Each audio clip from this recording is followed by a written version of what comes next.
We're going to be talking about 70,000 naira, which was speedily passed by the National Assembly as minimum wage issues on that focus. Then also too, we cascade it into the nationwide planned hardship protest, political or not political. It's been a debate that people have been having about the planned protest. Well, this morning on our show from Benin, we've got Bashir Kadiri, a former permanent secretary, Ministry of Agriculture, Edo State, and a labor devotee. Bashir Kadiri, you're welcome to the program, sir. It's my pleasure being here. Okay. All right, so let's start from the 70,000 naira, that was speedily passed by the National Assembly. And as we speak now, we understand that it's with the accents of Mr. President. Now, what do you make of the whole thing? Because at a point, we understand that Labour was actually gunning for 265,000 naira or thereabouts. Then all of a sudden, the whole interest dropped, the whole talks dropped, and what we started hearing and seeing on the screens of television was 70,000 naira. Now, as a Labour devotee, would you want to say that what are the issues that you think made the Labour to now succumb or to maybe agree with the 70,000 naira minimum wage? Well, first, when you watch from the outside, you begin to ask questions. Why must it come from 250 to 70,000? And then not just that, why must it come from 460 or 460 or so at the beginning to 250,000 and 250 to 70,000? You know, in negotiation, you put a bar, and that bar gives you a higher power to negotiate. That's the first piece. The second is that yes, the economy is in a theater now. I call it theater, and I hope that we'll come out of this theater and make a better country for our country. Because sometimes challenges make countries think faster and make them stabilize. And I hope our will not be a different experience. Great countries across the globe had similar experience. They had a theater, and it was so horrible that you thought it would never come out. They came out better. Taking Japan, taking China, they were in the canvas. And that, of course, gingered them up. So for this discussion, I must tell you that for the labor movement, our concept is not about us, it's about our nation. And that is one of the key elements. Now, when you do a negotiation, like what you just saw, it's about a 130% increase from the original 30,000 that was on the ground. And that increase, if not for the economy reason, would have been reasonable enough to keep the worker running, to also keep the family running. Now, what has happened here, I wasn't part of that discussion, but I want to believe that the issues that came up for that discussion include national security, national economy, and national future. It is not just about worker salary, it's about the comfortability of the worker in the system. And don't forget that the first test of labor movement capacity was about last month or the other month, that month, and the strike paralyzed the entire country. Just one day strike. Just imagine if that strike had gone for another 2, 3, or 1 week. The economy that is already in the canvas would have completely nosedived. So the workers are not oblivious of the enormous consequence of calling strike to stampede the country. They're not oblivious. But they only did is to remind governments that we are as important as we should be in the first line charge in running the country. And that is cardinal. If the government, when they remove the subsidy, had recognized that these workers are those who produce what you sell to keep your economy running, and these workers are the people who produce what makes you a government. Don't forget that when the economy is in the canvas, no government exists easily. Now, politics anchored on the existence of economics. And so, if you realize that these people are the people who lays the golden egg that keeps your economy, what they would have done was to be proactive, to preempt possibility of a strike, so that the strike will not even come at all, so that once the subsidy is removed, they will automatically say, look, we are increasing salary of workers to meet the effect of the subsidy removal. If you get the picture now. Yeah. Now, if that was done, we wouldn't have even gone to the drama of that strike. And then we wouldn't have even gone to the issue of discussing minimum wage and all of that. Because it would have been completely averted, which means that government would have been proactive. However, where we are now is that Labour has shown that it's not just about me, it's about our nation. And that's why Labour had to agree on the figure that you are looking on the figure. All right, now, if you take that as a holistic perception, now people will ask you questions. Why would they now go on strike? Of course, don't forget that what strike means is to wake the system, to tell the system that this is the relevance of the people in reference, and that strike is not our weapon, our normal weapon. It's an abnormal weapon we use for a normal situation. You get the picture now? Yeah. Aha. Normally, what we do is that we establish a trend of negotiation. And what we have as a principle is that negotiation first, negotiation second, negotiation last. Then before protest, before strike. And strike becomes, like I said, the unavoidable instrument to wake the other party that, look, gentlemen, we are relevant. We are not irrelevant. Because when you take us for granted, we will remind you that we are relevant. All right. And that was the relevance that played out in that strike. And that was why you found out that immediately that strike came, Baba Tinubu started asking questions. President Tinubu started asking questions. And now what I expected him to do, which he did eventually, would have been to pronounce what he wants to do. And so that the two parties that are talking will have a direction. But he left it in the cooler. And everybody was talking from his own perspective. And that's why you find out that at the end of the day, you have two reports. One from Labour and one from the other party. Saying, one says 70, one says 62, one says 40. You remember that it was a state matter. All the states were talking. Yeah. Now, bringing me to the issue here. For me, it is an achievement the Labour have achieved. To have achieved a 130% increase was an achievement. Yeah, but yes, that's the fact. Hold on, my dear. You see, if you take that level of discussion and say, it must be what I asked for, it's no longer negotiation. Are you following what I'm saying? It's no longer negotiation. Why they put that benchmark is for negotiation to start. If I want to tell you something, I tell you my price of my commodity is 50 naira. I know that in my heart, my price of my commodity can't be 25 or can't be 30 naira. I know who you are. That if I give you that kind of low figure, you will crash me below that. And I'll give you a figure that will make you think well. Yeah, but we're looking at the reality of 70,000 Hold on, my dear. in the present economy. The second picture is this, is that as we speak right now, they have changed the 5 years to 3 years. Before it was every 5 years a review. It's now 3 years a review. Are you get the picture now? Yeah. And that is an achievement that was not there even at the beginning. Okay? Now, if we consistently follow that 3 years review, what we have got today means that we now have a benchmark to climb. You get the picture now? Now we've been able to elicit 130%. Which means that in our next discussion, 130% can be our benchmark.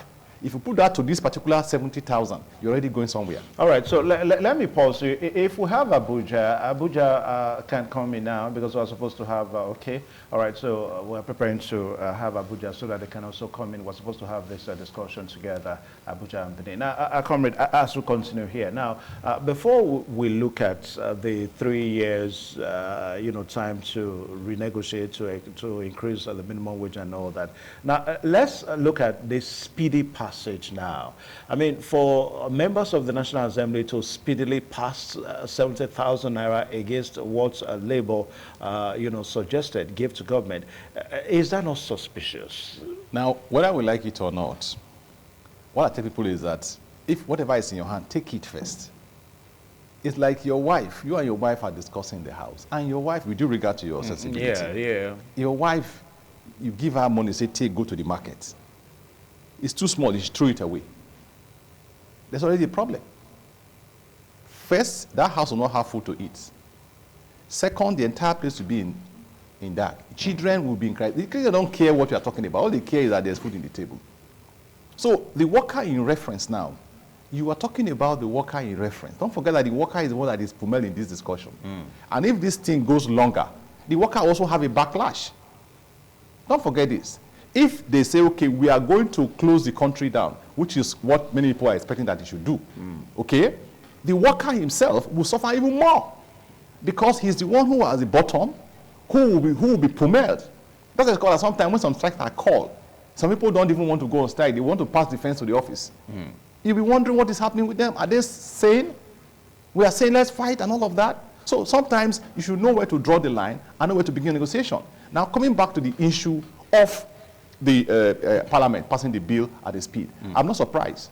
I expect it to pass at a bill. Even if it was to be the 100,000, it should pass at a bill. And it should come out as fast as possible.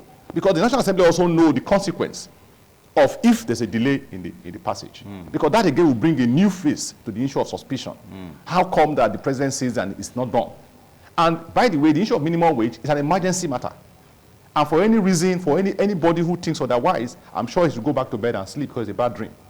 Because it's an emergency matter for the minimum wage to be passed. Okay. So if you are saying, well, is a quick pass was suspicious, for me, I don't think that is suspicious. Okay. I think that it is important of that item that gave it the quick pass. Okay. Now, let's look at the position of Labour now. We understand that the Labour President, Joe Ajero, is going to be meeting the governors in a few days' time, maybe trying to talk them into the need to also, for some states, for states now to also increase their minimum wage alongside, because the increment we're talking about now has to do with federal workers and the federal government. Now, apart from Edo State that has increased its own to 70,000 naira ab initio before all this talk, most states, the body language that they have displayed is that they cannot even go with that 70,000 naira minimum wage. Now, you are coming back to where I was coming from, the issue of negotiation and the issue of capacity to pay is a different thing entirely. Yeah.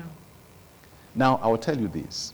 First is that as we speak right now, some state tells you they were going to pay 30,000. If you look at the chart, I don't know whether it is true, but it's not true. Social media has all kinds of stories. Yeah. I saw a chart, a lineup item that some states say they will pay 30,000. Some say they will pay 35,000. Some say 40,000. Some say they cannot pay. Some say they can pay 80,000 and all of that. And Edo stand out because Edo is a classical now in terms of minimum wage in Nigeria. Yeah. And for me, I think we need to give it to Obaseki for his proactiveness and preemptiveness. I think that is what leaders should emulate. Leaders should be able to go ahead of the situation and give solution before the situation gets to that point. And that is why today it's now becoming a reference point and a standard for every other person to follow, even the federal government. Now, coming back to the issue, here, the governors who said they cannot afford to pay it, I asked the question. I was here some time ago and I said it here, that the return from subsidy removal got to them. All the governors. The subsidy removal return got to them. And this, of course, you know. And then, listen, and then the consequence of subsidy removal is what we're talking about here. Don't forget.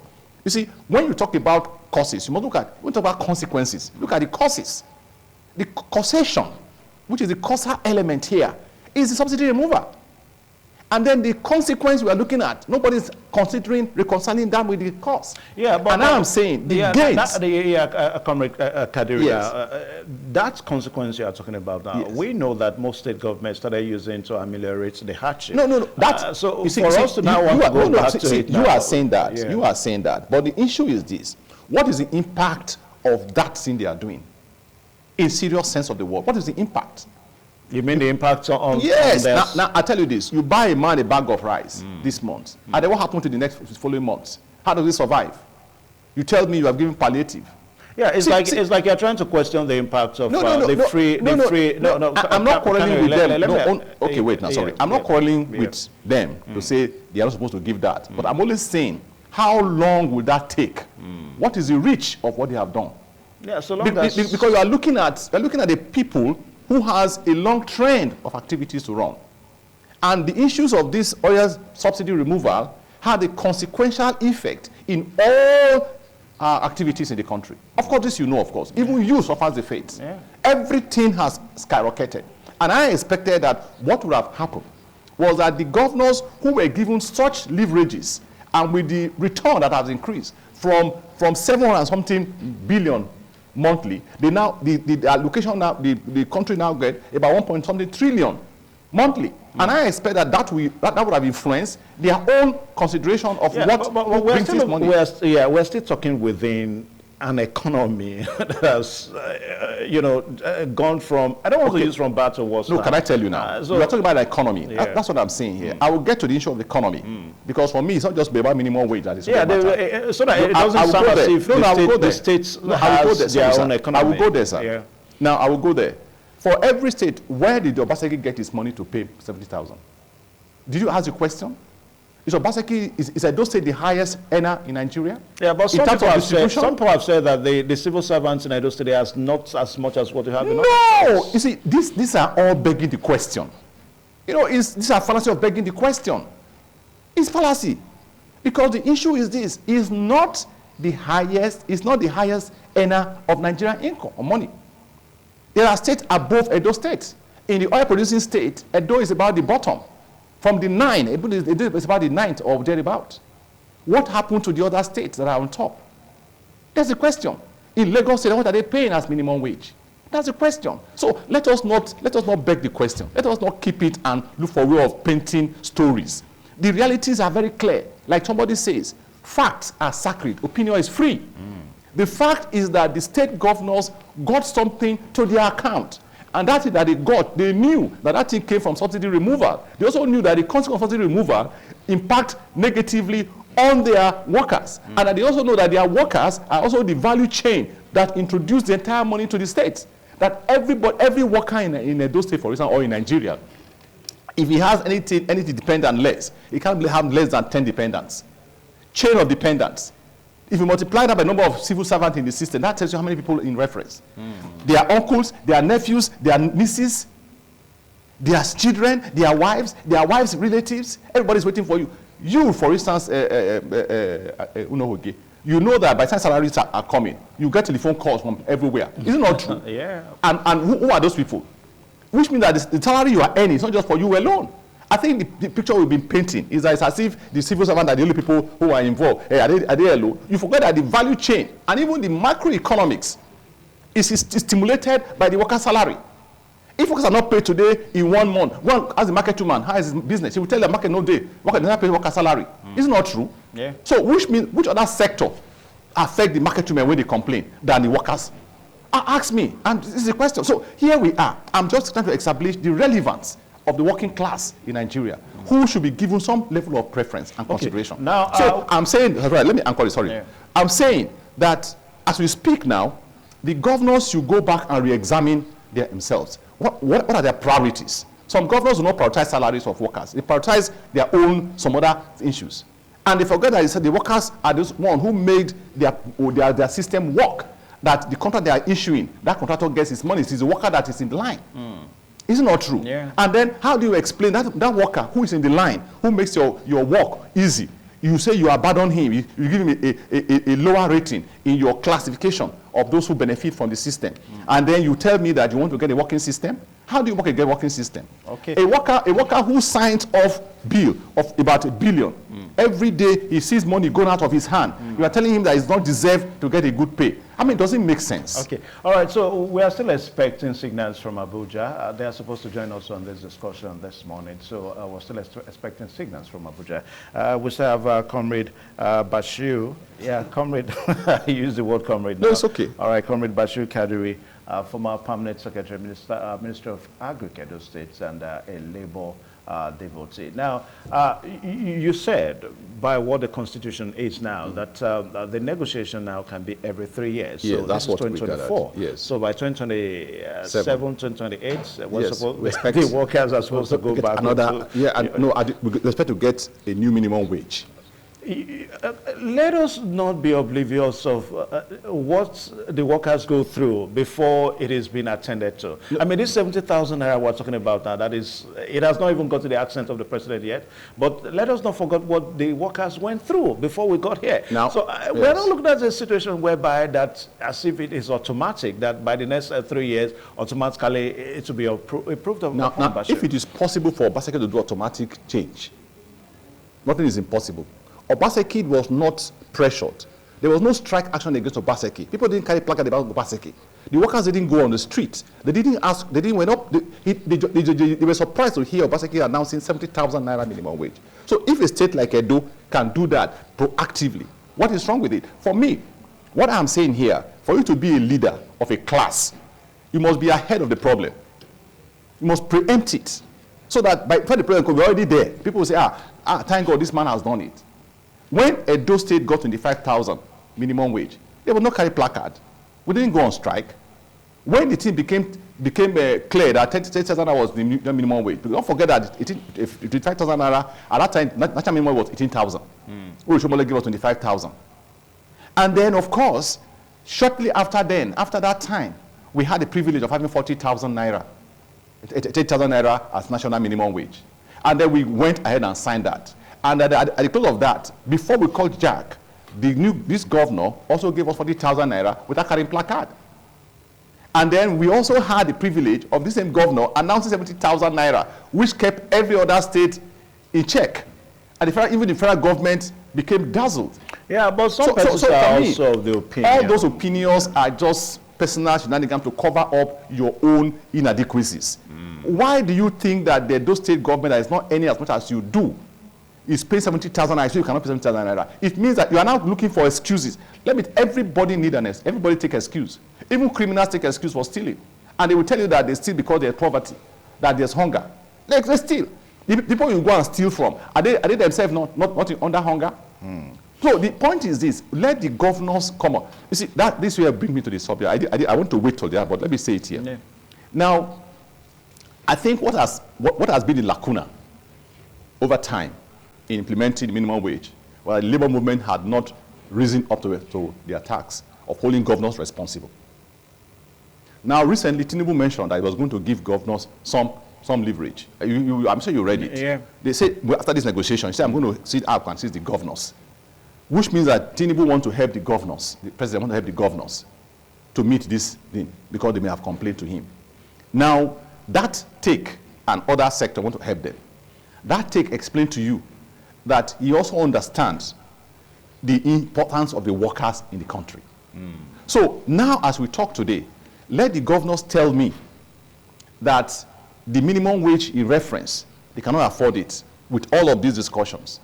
Let them tell the public what did they get when the subsidy removal money came to them. The gain from that subsidy removal, let them tell us what that money was spent for.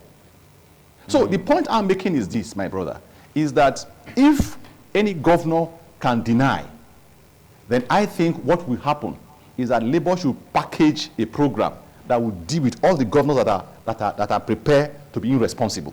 Okay. Now, one other issue that is still, tied to the present situation in the country now is the proposed planned hardship protests, that most Nigerians are, been talking about. And very recently, we read and we saw whereby the Honorable Minister of the FCT, Nyesom Wike, said it's political.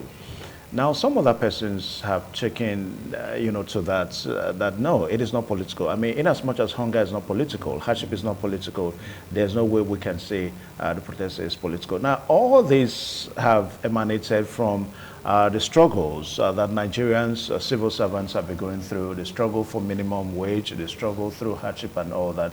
And here we are now, Comrade Bashir, we're talking about a planned protest on August 1st. From your own point of view, this planned hardship protest, is it political?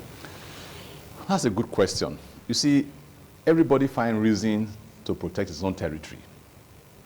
So if you hear a politician saying it's political, that is usually the story we hear. They have reasons to give it.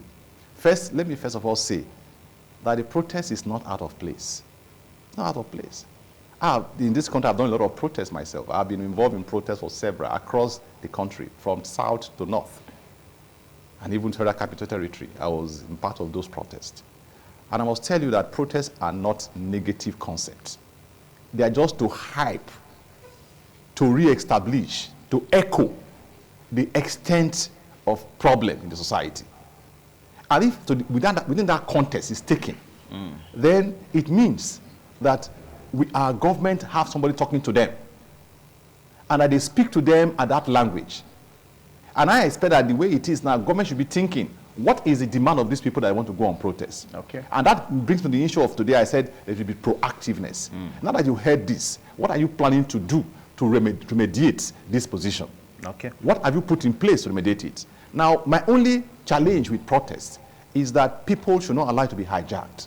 The people organizing the protest should be able to be organized enough to make the protest make the meaning it wants to deserve, and not bring pain to the ordinary man in the street who only sells chewing gum, granite to survive, and then you go there, you steal his commodity, and you say you are protesting. That is ungodly. Okay. The man in question you are talking about also suffered the fate. So for me, protest is not the wrong thing. Protest is just to re-emphasize, to establish to the people that we, the people of this country, we are asking to do X, Y, Z. Challenges are too heavy for us. Let me tell you one funny thing, my brother. Even the poor, right, even the rich right now also do cry. When that man wrote that work many years ago, it was like a satire. But today it's manifesting. It's real. Because those people who stock money in their houses, maybe they stock naira, as it were, in a septic tank and overground tank. Do you know what happened now? That overhead tank. The value had crashed. If at that time that thing was stopped, it was a dollar was 300 naira, for instance. Now a dollar is now 1,500, 1,600 naira in about last week or thereabout. Are you getting the picture now? So which means that about 300%, 500%, the money you have in your kitty you save has crashed. Now, if you are also stocking dollar, you're also standing the risk because dollar might even crash one day. So you can find out that even right now as I talk to you in this country, the rich do cry. Even the rich are complaining. You hear them because you say, "Ah, no man, I just talk, na rich man be." They're also complaining. Okay, Tolu is right there. We have signals now from Abuja. Tolu, it's also part of this discussion, and his guests are also ready there, talking about this 70,000 speedily passed minimum wage, and of course the planned hardship protests August 1st, 2024. Tolu. Thank you so much, Philip. Right there. I also have with me in the studio Williams Omeji, who is also member of National Youth Parliament and also the Southeast Caucus chairman. Right there. Williams, it's a pleasure to have you this morning. Yeah, it's a pleasure. I'm sure you'll be paying attention to discussion also going on from our Benin Network studio, the 70,000 minimum wage speedily passed and the planned protest. Let me first take you on what is your take on the approval by government to speedily pass the 70,000 minimum wage? Well, I think to start with, I'm not extremely impressed by the speedy passage and even the money earmarked as the new minimum wage. But then, there's a local balance that at all, 9 was passed. Yeah. So as a matter of fact, personally, in a country where people splurge millions of naira, millions of dollars on somewhat irrelevant things, and then you can't afford to pay the workers of the country, a reasonable amount for their labor. I mean, it's something that I'm not impressed with. So the speedy passage, it's for me, looking at the speed with which it was passed, I would tell you that it was more like a case of let's do it fast before they will change their minds. So.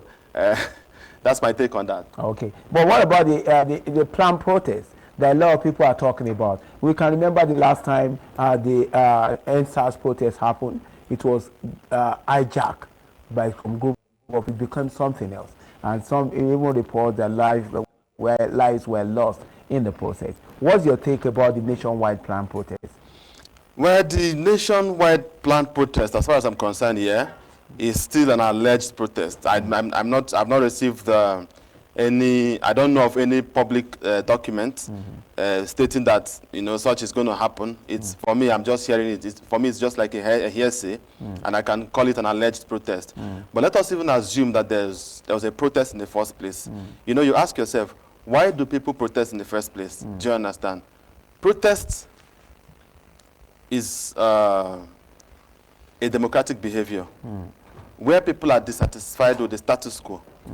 They show people in government that they're not happy with the status quo, with the way things are going, by peacefully protesting. So even under the law, protest is not a crime. Protest is not bad, as long as it is done peacefully or conducted in a peaceful manner. Section 40 of the 1999 Constitution prescribes the right to freedom of association and assembly, so long as it is peaceful. Do you understand? So protest for me is not a crime. It's not something. It's not even anti-government. Do you understand? It is a way of telling government we do not like what is happening in the country. Can there be an alternative way to lead us? Can there be a solution to the sufferings we are going through? For instance, in a country where the price of petrol, I mean a country where petrol is found, and then people buy that petrol at very, very high prices, there's bound to be protests.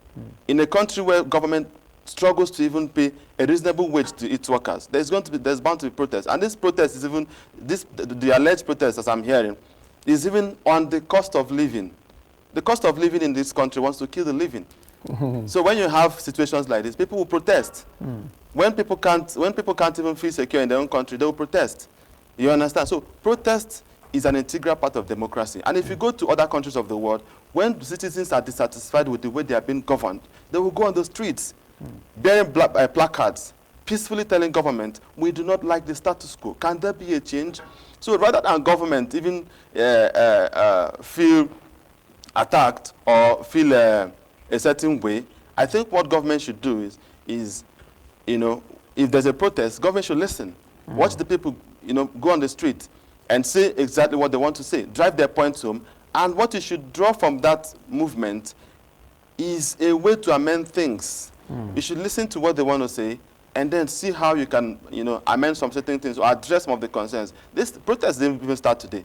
We know of the SALT march of 1930 in India. Yeah. We know of the segregation defiance of 1955 in America. Yeah. No, even just recently now, Kenya, you know, did it, and government has to address the concerns of all. That is what protest should be about. Protest is not an attack on government. Protest is actually a way of registering people's grievances and sufferings. My brother told you, if you're in this country with me, you understand? Yeah. You see if you go on the street and see what people are, the kind of chaos, the kind of suffering people are thrown into in this economy, you know, you understand that, you know, the protest is something that is long overdue. If I'm to say, I don't know about the protest, but with what is happening so far, people need to go on the street and tell government, please, can there be another way?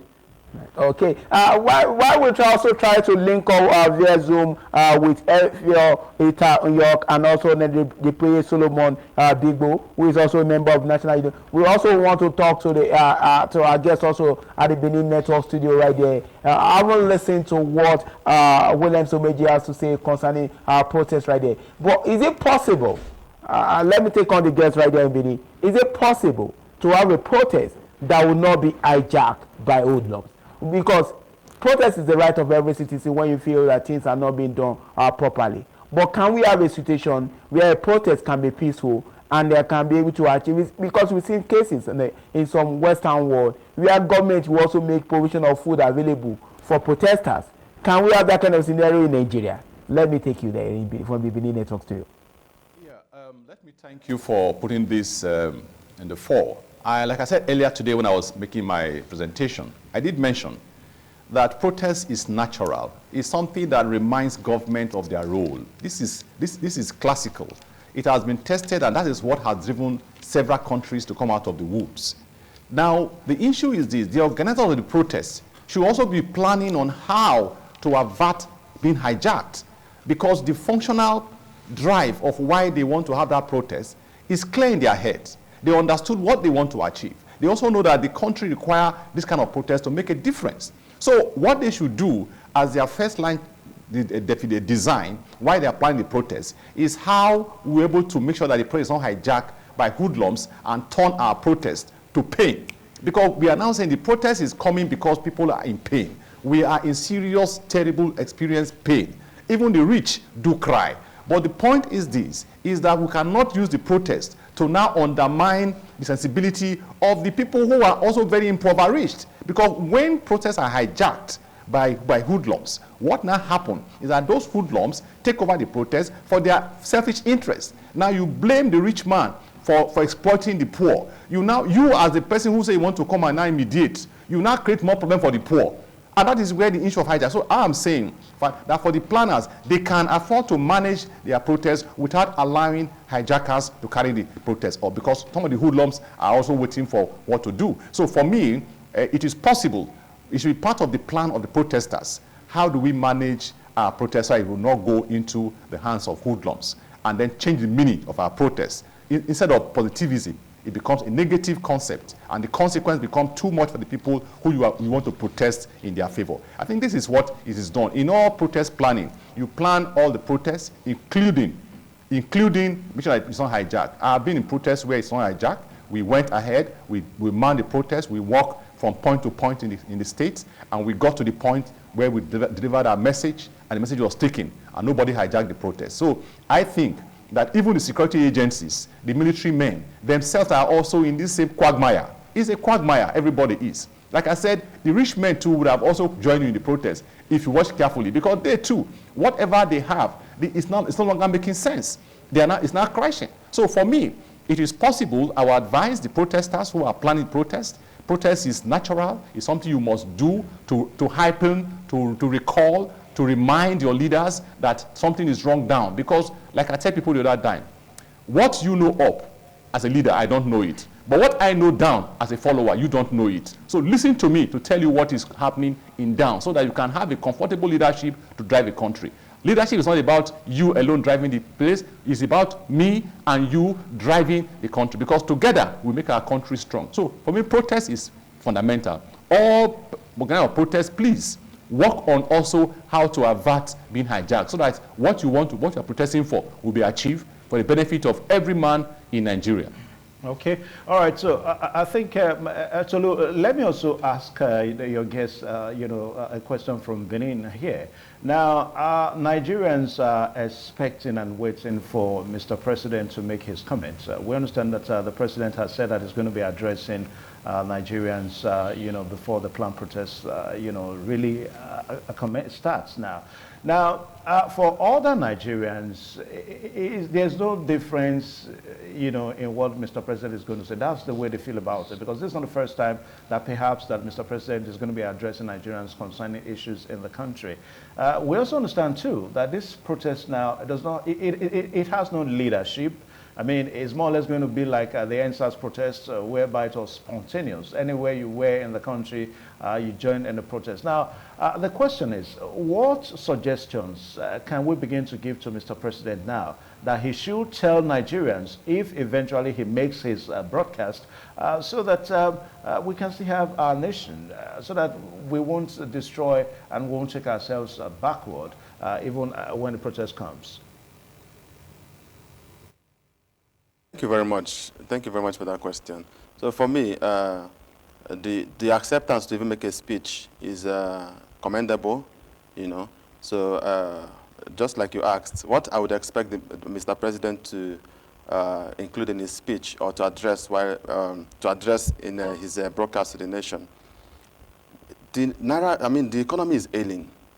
Everything he has to say, let it be tilted towards saving the economy of Nigeria. Because all of these things you're seeing, the planned protest, the mass outcry, it's because of the ailing economy. So I expect to hear strategies to, save the economy. Once you address the economic concerns of this country, it has a rippling effect. It affects every aspect of our lives. I mean, I never imagined that I'll wake up one morning and I'll be buying fuel at the rate of 700 naira. 800 naira. If you go down to the southeast and some other places, they buy at 1,000. And as long as the price of petrol remains at that place it is, it will affect every aspect of our production. And if it keeps on affecting every aspect of production, the livelihood in the country will be very hard. So I don't know how he wants to do it, but he took up the job and so on ought to do it. So in his address, I need to hear how he wants to address the ailing economy. So that is the major area I want to hear him address Nigerians, because once the economy is savaged, once he addresses this problem of this harsh economic headwinds, it will trickle down on every other aspect of our lives as a people. Okay, right there, talking about Williams addressing the issue, but another issue we must also address also has to do with the fact that these protesters does not have a face.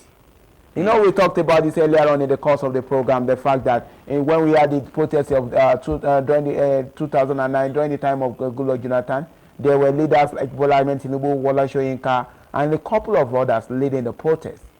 With the answers, there was no leader. How do you ensure that we don't have the kind of situation where the protesters are faceless, and anybody, just like Philip said, anybody in their locality just join a protest? Will it not be detrimental? Look, I will ask you, I don't know if this will answer your question or not, but hunger does not have a face. the pains we are going through in this country do not have faces. So if there's a planned protest and they are looking for the face, I think it's even ideal for the protest not to have a face. You understand? The face is the Nigerian people. The Nigerian people is the face you need to see that day. Because for me, the Nigerian story still plays a part. Why I don't want it to have a face here is if you put a face to it now, then there's negotiation behind closed doors. And once these negotiations come, some persons get settled. I'm sorry to say this, but that is the Nigerian situation. We've seen it over and over. And why did the NSAS protest not have a face? It was because the masses were scared of having some persons go ahead of them to go and negotiate on their behalf, because they feel those people can be bought over, and then the entire aim is defeated. I also understand that the reason a protest needs to have a face is so that we can hear your demands and see how we can. But there's one demand here. The demand here is we are suffering. Put economic policies to ensure that we stop suffering. Nobody wants to come and hear you say, nobody wants to come and say, come and give us this and that so that we cannot picket anymore. No, the picketing is because there is suffering in the country. Address these issues naturally. That's the demand. Make life worth living for the people of Nigeria, and there will be no, you don't need to talk to anybody. Talk to Nigerians. When you see them on the street, you say it's a planned protest. Me, I'm seeing it as an alleged protest. I don't know about it. But if the protest comes eventually, when people come on the street, you know what they're talking about. We can't be suffering. Like I said before, the cost of living in the country is killing the living. And let me tell you something. When you have people go to bed without being sure, when they wake up in the morning and they're not sure of what they will eat, throughout the day, when they don't earn enough to even sustain their own living, when the cost of petrol is where it is right now, when there's insecurity in the country, when there's kidnapping in the country because people are trying to survive, there will be protest. When these things are happening in a nation, a sovereign nation that has all the apparatus, that has all the resources, my brother, if you know the amount of money churned out of this country every day, then you understand that we shouldn't be living below this poverty line that we're all living in. So, but this pain, if you tear out the skin of an average Nigerian now, the next thing you see is pain, suffering. But how do you ensure that the protest achieve its objective? Well, because in the process of being angry, we may allow things to get out of hand. Because we have there's an objective. People are hungry. People are not comfortable with the policies of government. But how do you ensure that the protest achieve its desired objective without being derailed?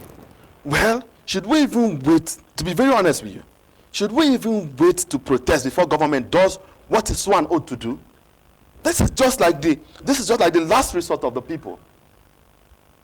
If what we're seeing right now is not happening, nobody wants to come and protest. We've seen protests in this country where people lost their lives. Who wants to lose his life because he wants to protest? No, nobody wants to protest, but we are doing this because we don't know what to do again. Okay. Philip is also still some little questions right there concerning what we are discussing right there. Hopefully, also the guest in Bini also have something to say concerning this. As we plan to wrap it up now on this segment, now, Comrade Bashir, what are your parting words on this planned protest thing? No leadership yet. A lot of Nigerians are happy with it because if it has a leadership now, just like what the guest in Abuja said, government begins to negotiate and all that. So what are your parting words? Now, let me tell you this, my dear. No group does not have a leader. No group. The leader can be nocturnal, can be underground. The idea was consummated by somebody. By some persons. Am I correct? Sure? Yes. Let me tell you. The hardship is general. Hold on. No. The issue of hardship is not a question. It's the reason why Nigerians want to protest. Hold on. What I said is not a question is that it is a known fact that everybody is in hardship. Yeah. Hunger is everywhere. It's a known fact. It's not a question. But let me tell you, even in the French Revolution, 1789, when they said no leader and everybody came out, some persons muted the idea. My dear, there's no arrangement that will not have a brain behind it, a brain or group of brain behind it. There's no idea. And how do you know? The last SARS you're talking about, some persons had gone to government. Government invited them. Is it not true? Who did the government invite? Yeah. People like them, Davido, and few people met with the government. Yeah, but that was Hold on, after, the afterbirth of the protest. Hold on, my Yeah, dear. yeah. Which means that certain persons are influencers. You get the picture now? So there's no movement that will not have somebody either underground planning how to go and where to go. But then people will now see the idea as fantastic idea. Let us push the idea. Let me give you an example. Now, as we talk now. Yeah, quickly, 30 seconds. Yes. As we talk now, the issue of the strike, of this protest, somebody said they are planning. Is it not true? They said they are planning. And nobody knows who is planning. Okay. Can planning be by the Spirit? All right, so... No, I mean, it can't be by the Spirit. Yeah, people who believe that this thing cannot continue, everybody believes it. All right, thank you so But some much, persons must because of package time. this Yeah, program yeah. and run it. So for me, whether we like it or not, this protest, if it comes by the grace of God, it is to remind government that they have lapped and that government should be proactive. All right, thank you so preemptive. much. Because of time now, I want to say thank you, Comrade Bashir Kadri, for finding time to come on the show.